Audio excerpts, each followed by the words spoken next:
Where have the summer holidays gone? With those first few school days just around the corner, I thought I would share how we organise our morning routine, with an emphasis on kids being independent, but still getting out the door on time. Well, most of the time anyway. If that sounds like something you'd be interested in, hit that subscribe button and let's get into it.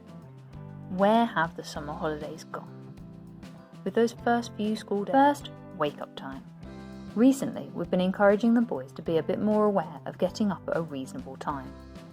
So we've placed timers on the lamps in their bedrooms, so they come on at our getting up time. Before this, we'd expect them to try and stay in bed, if they could. So far this is working well, and it's much cheaper than those shop-bought colour-changing sleep clocks that you can get. We also use it for the eldest at bedtime, so it turns off when he must stop his quiet reading and settle down to sleep. He's old enough to be able to tell the time, but this visual reminder is still really useful. After a little quiet time in their room, or not so quiet time, or jumping in bed with us, we set off downstairs for breakfast.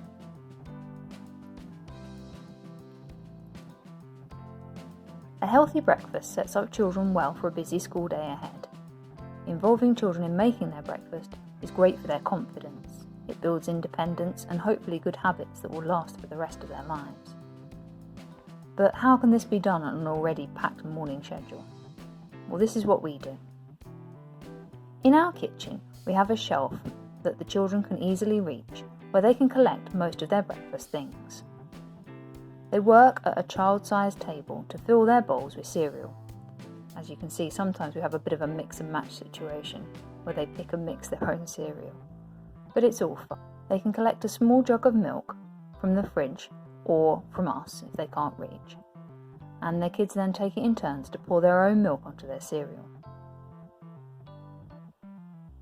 They then need to place their bowls on our table where we eat and clear their workstation, placing things back on the shelf or into the dishwasher.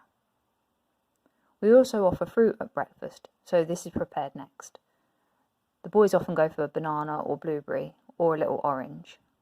These are peeled and chopped as needed, with close supervision for any knife work, before being plated up and taken to the table too. Again, they clean their area before we sit down and eat as a family. After the meal, they're also responsible for clearing their place and putting their things into the dishwasher.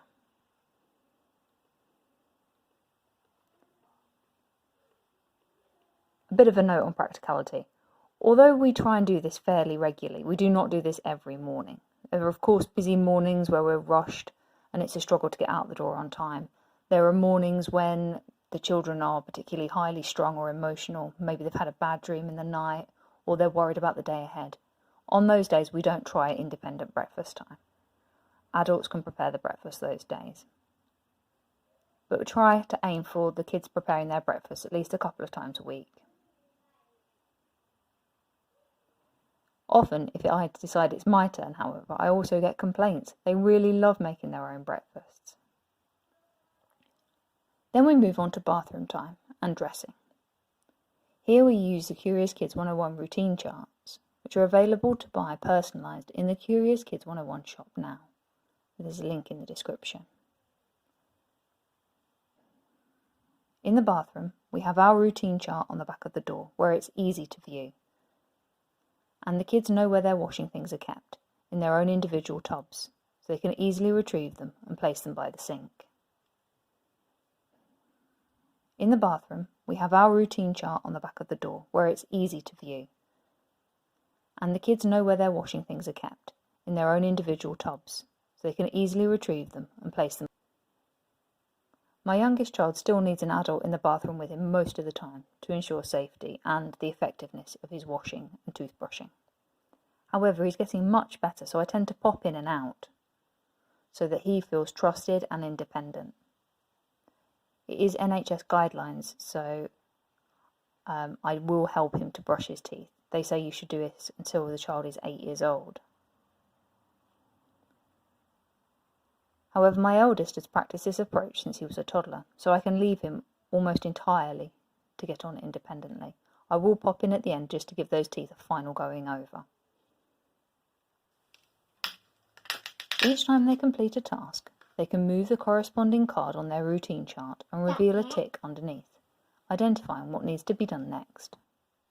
This approach is great for little ones learning their bathroom routine, but I even find it helps my eldest to stay on track, not waste too much time in the mornings.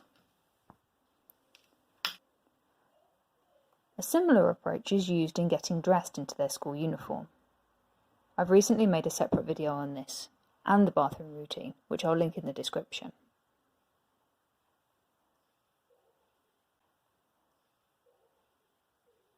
Then there's actually getting out the door. This sounds like the easy part, but it can still be a bit of a challenge. Organisation, I find, is the key. First, set up your space to allow the children to get ready as easily as possible. Have coats, shoes, bags, everything stored in specific places which your child can access. And a place to sit down can also be really helpful for shoes. We just use the bottom stair though.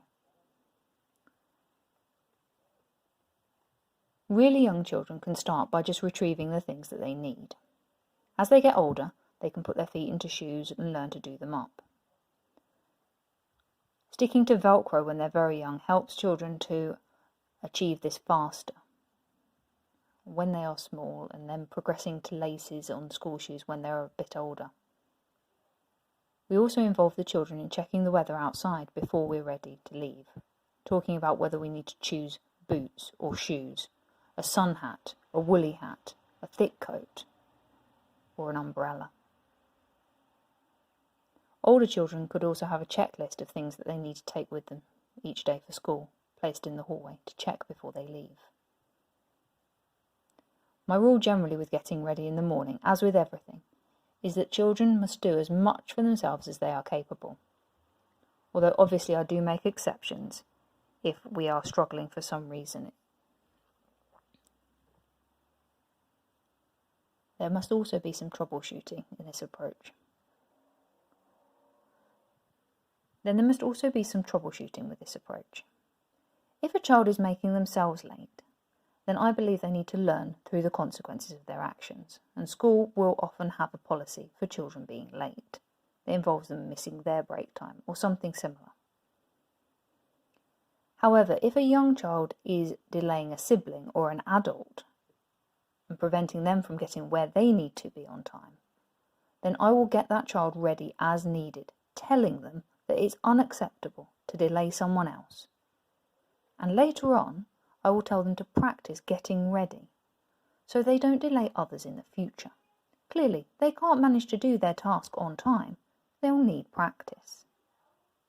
So for example, after they come home from school, the child is not allowed to play until they've shown me that they can actually put their shoes on without dawdling and fussing. Often the child objects that they are in fact perfectly capable of doing this. And after seeing them practice, I will agree with them and suggest that this means there should be no more future delays. Generally though, this independent approach to getting ready results in everyone leaving the house far more calmly and ready to face the day. I don't feel the need to go and check on every single move my child is making because I trust their independent skills. And they are happier that I'm not moaning or checking on them. They feel trusted and happy. I hope the first days back at school go well for you and your family. Bye-bye for now.